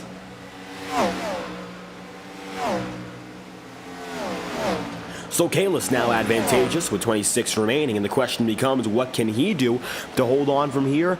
Not all too much. Most likely going to signal in the coming laps. However, right now, looks like he might go for 1 or 2 more at the line. Kalis stays on the track, and your net race leader looks to be Michael Araya. So it's going to be a big change as to who was up in front. I think Blake Cannon now going to be way back in 21st, and he finds himself several seconds behind, about 10 seconds back relative to those on new rubber. So Michael Araya once again ahead, and it looks like for all that's been done, it's a huge shift up in terms of tires, and we'll see how much older these sets of rubber become relative to those who just went into pit road. Gotta wonder what can be done here for Michael Araya. He's got Nick Tarbuck right behind him, and the battle for the net lead is once again on, even though it doesn't seem to be too close right now. Nick Tarbuck keeping him honest when it comes through this time by 44 to Araya finds himself up ahead. I think he's got it once through once more to make it 23 laps remaining. Michael Araya makes it by. Nick Tarbuck gonna come around. You can also see Brad Patton in the mix as well. That's your new 1, 2, 3. Araya's got clean air though, and Sean Kalis does too. Now gonna be 23 laps to go. Here we go again. It's gonna be now 1 lap to go until our crank it up, courtesy of our friends at TrackCams22.com for high quality iRacing cameras for broadcast, sim racing photography, or your personal iRacing replays. Check out TrackCams22.com for more information about iRacing best camera service. With over 100 cars and tracks available with custom camera packages, check out TrackCams22.com or Facebook.com/TrackCams as we will return after the following message live on FTN. Let's crank it up with 22 laps to go.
Now the pit road is all but entirely cycled out, Michael Araya finds himself with the lead once again, and he's got two hard chargers right behind him. Nick Tarbuck has gone from 22nd up to 2nd, and Brad Patton from 29th up to 3rd. Goes to show how hard he's had to go through the field, but a caution might fly. Ryan Farrell, and it looks like Braxton Luis involved in this one. Is it going to be anything more than what we see? Braxton gets away. Wasn't him. It was Ryan Farrell involved with someone else, and we'll see what that was about, as it looks like he passed through the start-finish line with another driver. Let's see what that was for, and it looks like a few other drivers passing by quickly. Sean Kalis and Matthew Thunners dives under, and Kalis ends up in the wall, and Ryan Farrell gets loose again, and looks like Bobby Ross and Braxton Luis got by quickly. Ryan Farrell, Sean Kalis going to get involved now with 14 to go. Caution is out, and we've got ourselves no trouble, rather. It looks like caution not going to be out. Our signal's giving us something that we didn't want to see. Green flag is in the air. Oddly, timing and scoring calling that an incident worth the caution, but looks like since they went down to pit road, iRacing not going to call it, nor are the admins. Just a bit of a confirmation. We do stay green rather than what timing and scoring just said briefly. That is not going to be the case. Green flag is still out. Bobby Terrell going to be a bit slower. He has some damage, and looks like he ended up in the wall right side, and he's got damage here. A little bit of, not too much, looks like much like other drivers. He caught the wall a bit and keeps on going, and you can see the scuffing on that right side. Not good for Terrell. Jacob Fife going to be 9th now. Ross Cato going to be 8th. Blake Cannon 7th. Cody Smith 6th. You see Patton and Tarbuck still together here. A dozen laps to do it, and Michael Araya has led them through for the entirety of this final pit stop run. They've been on a 22-lap stint. It will be 34 when all is said and done, and Joliet 200 leading it down to the final 11 laps. It's the home stretch here in Chicagoland, and Michael Araya, while he has the advantage right now, we will remain to see here for 11 more laps whether or not he can hold it on. So Nick Tarbuck going to find himself in that Chevy Impala working down the back straight once again. He's got Brad Patton right there with them, and the podium is broken away with Tom Wetmore now in 4th, Don Stevenson 5th, and Cody Smith then in 6th. Blake Cannon right now going to be 7th, and Cannon is still making gains. However, when it comes down to that number 27 machine, doesn't look like he's going to get a chance to go into the top 5 unless he keeps on hauling the way he has, which isn't impossible necessarily, but he's going to have to keep on going quick. Even Tom Wetmore still in the realm of possibility, but it's going to take that speed to remain exactly as is right now. He's all over Cody Smith. Led laps, had a chance to hold on with strategy, just looks like he was slightly slower than the leaders on pit road, and that was all the difference. Lost about a full second on pit road relative to your top 3 currently. But for Blake Cannon's first race, a very impressive one, and we're hoping to see a lot more of this 2017 as the iRacing 27 goes up top, finds itself all the way up to the high side. You can see working up top and going to the brand back straightaway, Cody Smith, the next man to catch, and with 9 laps to go, up top once again, trying to get that run. Hasn't gotten it there. Look on board with Cannon as he tries to find room out Cody Smith.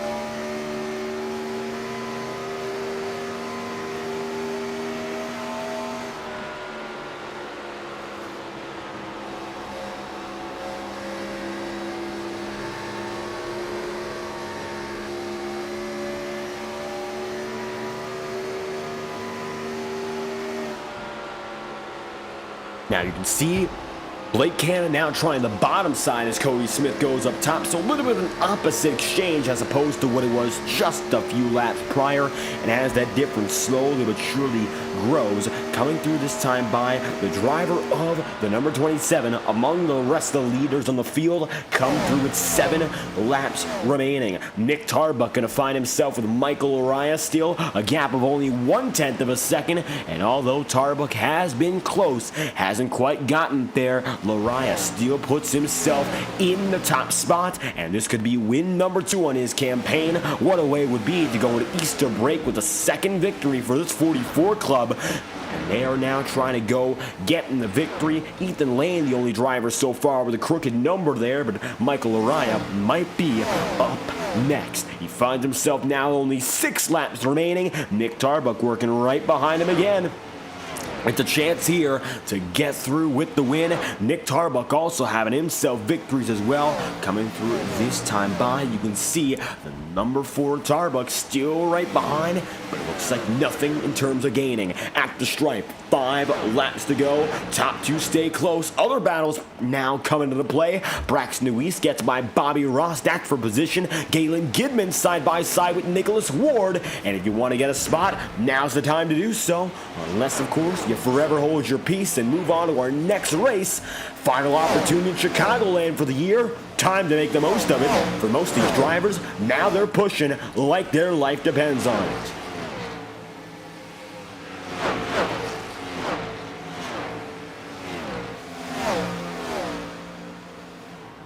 Nick Tarbuck going back in front, now having 3.5 laps of opportunity to make this happen. Coming down the back straightaway, he finds himself still within 2/10, but gains he has not made. So far, Michael Araya has held him at bay for the good majority of this run, and now starting to extend that lead when it matters most to gain. It looks like now Tarbuck slowly but surely sliding back. 3 laps remaining this time by. Now Ross Cato going to be up there with Bobby Terrell. Terrell's best race of the season so far, running in 8th, and he has been able to hold himself in the bottom half of the top 10. All the while, pole sitter Cato, maybe not the night he was looking for, given that run in qualifying, still a top 10 finish when all is said and done, and led laps on the way. However, I think he'd like to get a few more spots until it's all said and done. It's going to be unlikely to get more than 1, but the chance is still there to make a gain or 2 as Cody Smith coming across the line, as does the rest of the field. 2 laps to go. Nick Tarbuck going to remain up top now as he goes up high, keeping it there through 1 and 2, trying to get a run on Michael Araya here. A lap and a half remaining. The 44 still with the advantage, but he hasn't quite gotten it done just yet. This is the moment of truth, and we get to the white flag this time by. This race will be official. Here we go again. 1 lap to go. It's going to be Michael Araya up in front for the white flag. Final lap here in Chicagoland. 2.5 tenths back. That's where Nick Tarbuck is. He'll go all the way up high, trying to get all the momentum coming down the back straightaway, and we'll see whether or not that works. Now it's going to be Tarbuck looking to come through with all that speed, piling it into 3 and 4, but unless Araya gets loose, it looks like there's no use, and the 44 maintains the race lead. Coming across the start-finish line, Michael Araya will collect the checkered flag and win in Joliet. It's Laraya's win after all.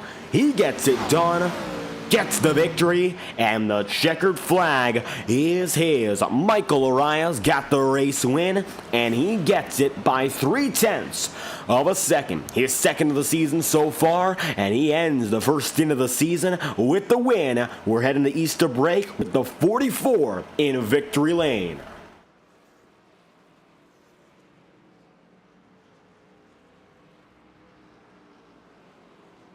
Burning down the house, Michael Araya coming to the start-finish line. Let's watch the celebration for the 44.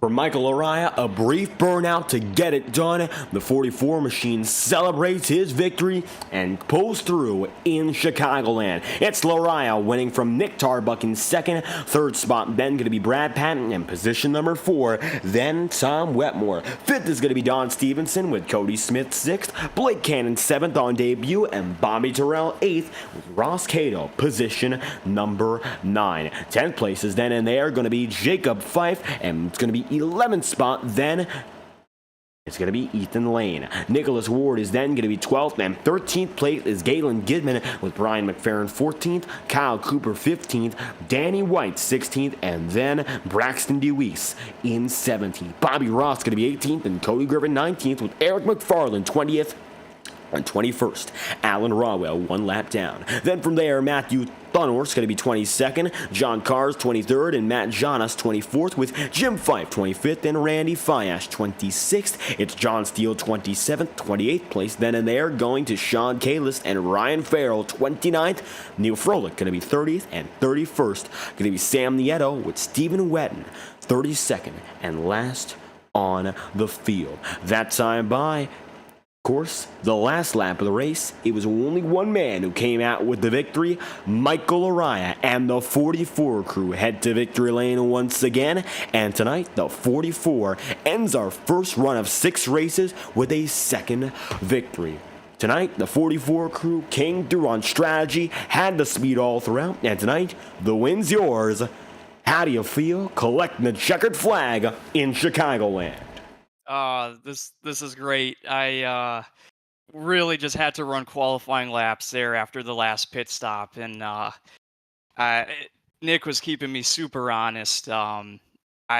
He was putting so much pressure on me. At one slip up, he was going to get underneath me there, and it was so close. It was white knuckle. The pace was ridiculous tonight. Just glad I didn't choke this one away. Tonight, the top 5, top 10, so competitive. Everyone was close on speed from start to finish. That's one thing we noted all throughout the broadcast. I'm sure from the driver's perspective, you saw how just about everyone had an ace up their sleeve at least one point or another. So what was it like having to deal with the tight competition all throughout the pack? Yeah, it was pretty interesting, especially later in the race, how it played out with a few drivers on alternate strategies. But I felt like it was important to just make sure to save a set of tires towards the end if we were going to get a late race caution. And that was my strategy, just kind of timing things out. And so really my whole plan was to wait until at least once we got past lap 91 or so, then that was my go ahead. Okay, beyond that point, I can pit, make it to the end of the race. But yeah, really just my mindset tonight was really trying to work on the tire wear towards the long runs, and just really trying to stay consistent by running the bottom line. But it was a really good track tonight. I mean, you can move around and run any line and make speed. But I just felt like for me, running the bottom was going to be the way to go. And Nick, he was running the bottom very well as well.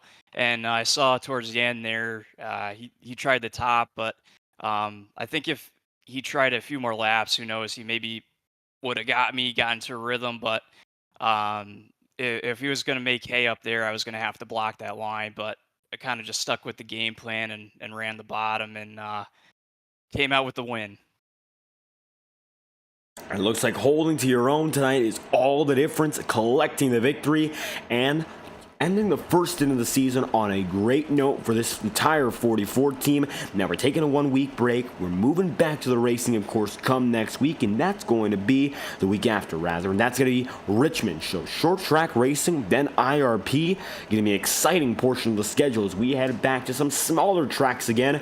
How do you feel about Richmond immediately coming up next after, of course, getting yourself a victory or two to start off the campaign? I feel really good about going into that track. It's going to be a lot about throttle management coming off the corners with this car especially. So I feel like any of the tracks where that's a extra emphasis, that really suits my driving style. So I feel really good about going into Richmond. IRP is going to be a very interesting race. So I haven't run a race at that track in a long time. And it's going to be certainly interesting with this car with the extra horsepower. The last race I ran there was with the ARCA car, and that has a lot less power. So that I feel like is going to be definitely the more challenging track out of the two. It's much more narrow and more tight quarters, battling people there. So but luckily have such a great start to the season here that with IRP, that race can get real physical. So if something were to happen, I still am sitting really good in points. Great situation for the championship fight already, and another win to wrap off the opening of the tour. Michael Araya, victory here at Chicagoland. If you have anyone else to shout out, make sure to let us know. Yeah, I got to give a shout out to Sim Speed Shop for being on board the car. I got to give a shout out to my teammate Sam Nieto, and I'll give a shout out to the Integrity Racing League admins just for doing a good job running the league. And I got to thank you, David, for the broadcasts. Just like that, coming out with the victory here in Chicagoland, Michael Araya, we thank you for your time. All right, thank you. And number 44 on the move, just a few tenths behind. Very successful in the opening stint of this campaign as well. Nick Tarbuck comes out with a second place run tonight. And Nick, another very successful podium, just a few tenths short on the win. How you feeling after this event? I'm tired, man. My arms hurt, my shoulders hurt, my feet hurt, but it was a struggle, man. It was definitely it was a handful near the end of every run, and yeah, just trying to find any way to get around Michael at the end, but again, just couldn't quite put it together, man. He's really good. He does not make mistakes often, and I had to really try my hardest just to stay within a car length. So I'm pretty tired, man, but second place, not too bad. And not all a bad run for this number 4 team. Strategy really helping out on the upside very late to keep you up there with Michael in that fight for the win. I'll tell you this much, strategy up and over the place for everyone today. Cautions and, of course, a long run to finish it all off. So what was it like trying to figure out the right strategy? Was it all about following Michael up in front, or was it about sort of playing it out as the race went on, given all the ups and downs? Yeah, man, I'm a notorious follower when it comes to strategy. If I'm racing around a bunch of guys and they all decide to start pitting, I'm going with them. I don't really do the strategy game too well. So yeah, it was just a matter of trying to pit when everybody else pit that kind of ran the same speed I did, and just try to hang on. At the start of the race, I had to work my way through some traffic, and I think if it had gone green at the start, I would have stayed out as long as I could, because I was about to run down and pass a bunch of people in front of me until the caution came out. So that would have been pretty interesting to see how that played out. But yeah, in terms of just the way we ended up pitting and the strategy we chose was it was just whatever everybody else did, try to stick with them. And it looks like sticking to the strategy most of the field definitely helped out tonight, almost besting everyone, all but one at the end of the day. For this number 4 team, much like Michael Araya, already a very early championship threat. And Richmond, right up next on the campaign. I'll tell you this much, looking good so far for this 4 crew. What is it going to take to come through, getting it done, and perhaps going for another victory, this time in a short track? Yeah, I mean, it'd be something. I'm not really great at Richmond. Maybe I'll use the week off to practice. Maybe, I think I should do that, but will I? I don't know. We'll see. But yeah, I'm not the greatest at Richmond. It's not my favorite track particularly, but I think we'll give it a shot. I think a lot of these races really have just been a battle of attrition and trying to be smart and put your car in a safe spot. A lot of guys are ripping the fence today and ended up hitting the wall or messing up in some fashion. So I kept it safe on the bottom, kept my car out of trouble. I think maybe at Richmond will be a similar game we can play there, and hopefully we get a decent result there too. Hoping to find continued success as we return after our Easter break. Nick Tarbuck, second on the night here in Joliet. If you have any final shout-outs, the floor is yours. Yeah, man. Well, I want to thank you guys for broadcasting, as always. Thanks to the admins for putting on a good race. Thanks to everybody for showing up and watching. Thanks to Mom, Dad for watching, the boys back home. And I guess we'll see y'all after the break. And we hope to return after the break as well. Nick Tarbuck, second on the day. We thank you for your time. Thanks, man. Have a good one. Tarbuck on the move. One more driver inside of our top 3. Our biggest mover on the day, without a shadow of a doubt, that is Brad Patton from 29th up into the top 3. It's a gain overall tonight of 26 positions. Brad Patton qualifying definitely did not determine the night for this 7 team up to the podium at day's end. How you feeling? After the day that I've had, I'm tired. I got a headache, but I feel great.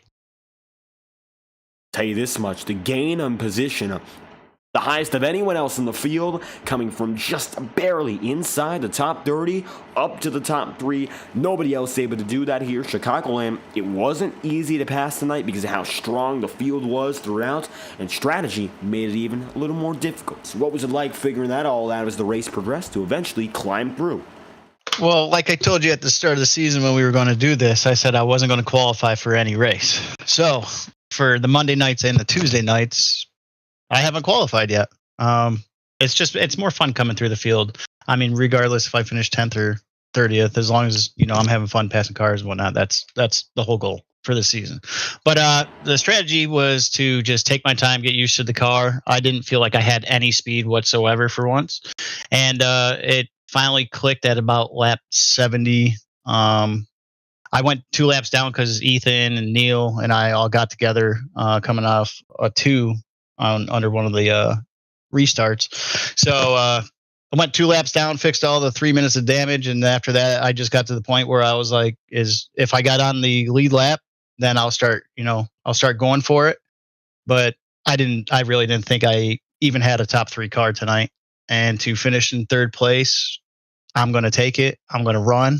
I'm going to enjoy the week off and just get ready for the next race. And of course, you mentioned it, week off coming soon. Richmond up next, and that's another track where it's a little bit more challenging to maybe make those passes. But of all drivers, you've definitely shown it's possible to come from the back to the front. You think there's anything to look out for as we go for a short track swing to return from Easter break? The short tracks are going to be a little bit more difficult, I believe, but I'm going to stick to it, and I'm not going to qualify. We're just going to see where it goes. You never know. I haven't had the greatest results on the Tuesday nights. I've wrecked I don't know how many times now, and I was sitting 32nd in points. So tonight it's a big points boost. It's exactly what I needed. But yeah, the short track, it's gonna be tough. I'm looking forward to it though. I like challenges. And we can't of course, wait to get back to the action. Richmond seems pretty far away so far, but of course, when we come back, going to be another great race. Brad Patton, podium on the day from 29th on the grid. If you have any final shout-outs, make sure to let us know. I got a few. I would thank you, first of all, for doing this broadcast. I love watching these the next day if I'm at work or if I'm at home, nothing to do. I'll put you on, and I'll rewatch the races. I love how excited you get. I've got to thank Integrity. I've been with the boys for 11 or 12 years now. It's been a blast running with them. I look forward to each week being able to race. I got to thank our sponsors, High Rise Fuel. It's an energy drink, a new energy drink company that just came out of Texas. They're made by firefighters. Wanted Goons, that's our organization. Freshen Up Energy, McConey Setup Shop, and Clutch One. Brad Patton coming through for the 17. We thank you for your time. Podium finish here in Chicagoland. Woo! Let's go. Have a good night. Brad Patton on the move. That's the word from our top 3 drivers. Patton 3rd, Nick Tarbuck 2nd, and Michael Araya getting the win, collecting the checkered flag, and pulling through for the 2nd time this season, the 44 back on top. What a way to end our first stint here in the Integrity Racing League, both the Ignite and Octane Series respectively, as they both come around to Easter break next week. Nevertheless, we thank you for stopping by and watching all of tonight's coverage here from the virtual Chicagoland Speedway. Always a pleasure to have you live on FTN. This has been the Joliet 200. You're watching the Integrity Octane Series. We return in 2 Tuesdays' time, and we will be live next on FTN on Thursday night with the Highline Racing League in the Kern County Clash, celebrating opening day of the Major League Baseball season. Thank you all for watching live again on FTN. I've been David Kreutz, your commentator and producer. If you enjoyed tonight's broadcast, make sure to leave a like on the stream and subscribe to the channel. Your support is immensely appreciated. We'll be back tomorrow night, no, but Thursday night, yes, and the rest of the season coming at you after a week break here in the Integrity Octane Series. We hope to see you there once again, and of course, thank you for stopping by live on FTN. We hope you have a fantastic night.